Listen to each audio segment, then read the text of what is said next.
This is from a chapter that takes place in a restaurant. It's a vegetarian restaurant. It's in Mira Road, and it's when I meet one of the customers. But this isn't Leela's customer, because Leela was very reluctant.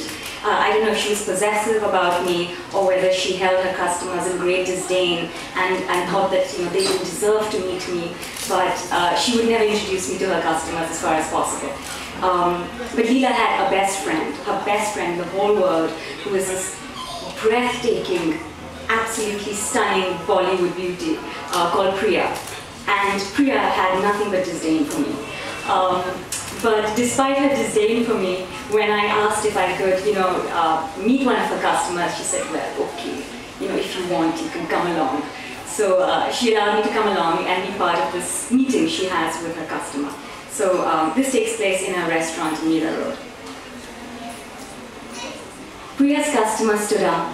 He brought his hands together in a polite namaste.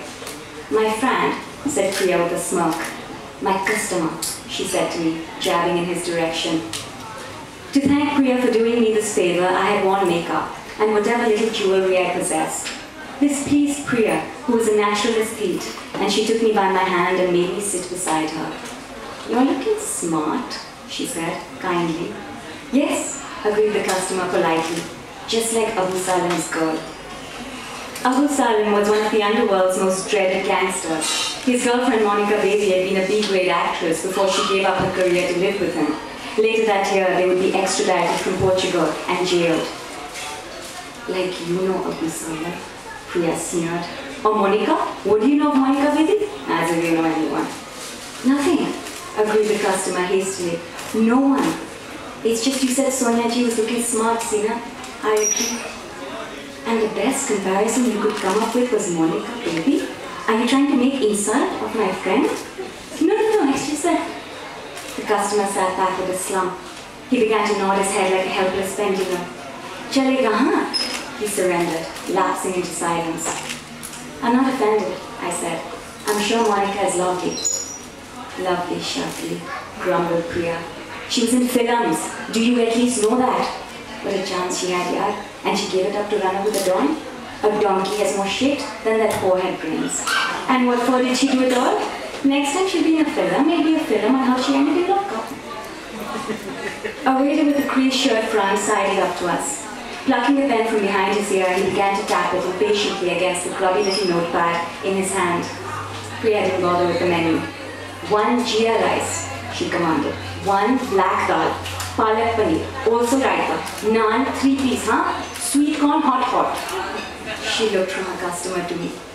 And you two, what will you two have? At least Priya and her customer had one thing in common. They loved food. Priya wasn't joking when she said her preferred fare was veg, non-veg, Chinese, Mughlai, Punjabi and fish. When the food arrived, the customer served himself first, stuck his elbows firmly into the table and dived in. Neither he nor Priya spoke for the next 20 minutes. I'm interested in the lives of bar dancers, I finally said. Yes, nodded the customer. Priya ji told me. I don't get a chance to speak with many customers. Most are illiterate. That's why I wanted to meet you. Priya told me how articulate you are. The customer goggled. Priya shoveled rice into her mouth. How did you meet?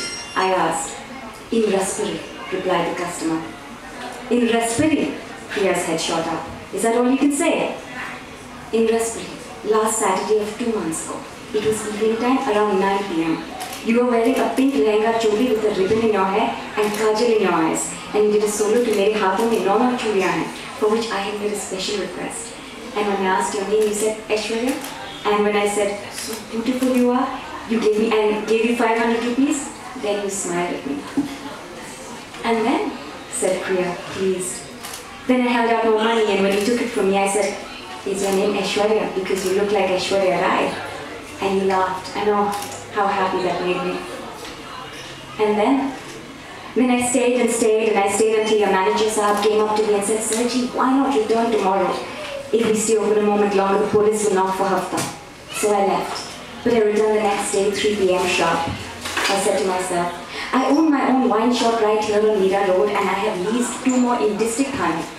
I work like a bihani. Am I not entitled to some relaxation? So, no shop. I wore a new shirt, I rubbed some of my son's hair cream on my head, I sprayed perfume under my arms, and yes, Priya, I came to you. And again, manager asked you to leave because you were the last one sitting, crowed Priya. Yes, admitted the customer. I watched you from 3 p.m. until 3 a.m. I watched you even after you stopped dancing, and I watched as you walked out of the door. Tell me, did you like me? Huh? Priya tossed her head, like I'm hungry for love. Did you like me? What makes you ask that? Did I let you touch my finger? Not even when you gave me money did I let you touch an inch of me. So Priya? There was something determined about the customer's expression. Priya held his gaze for a couple of seconds and then, without blinking, showed her talent. Wiping her hand on a napkin, she reached across the table and began to caress the customer's face. Chanu, she cooed, would I be sitting here if I didn't love you? Would I be sitting here if I didn't want to spend the rest of my life eating from the same plate as you? I don't know. Chanu, are you trying to tear my heart into small, small pieces? The customer waggled his hand. I don't know. Chalo, fine. Priya pushed her plate away. It was almost empty. Since you doubt my love, I have no reason to sit here. Come, Sonia, come, let's go from here. Might as well throw myself into a well. Should I do that? No response. Okay, done.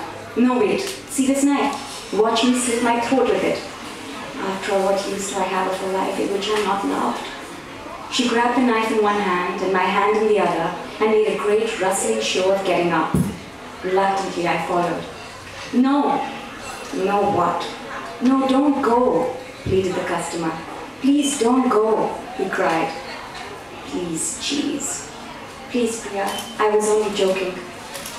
Priya pushed the knife towards me and began dusting herself off like she was dusting off the customer's joke. Sitting down, she switched on a terrifying glare. And then she demanded,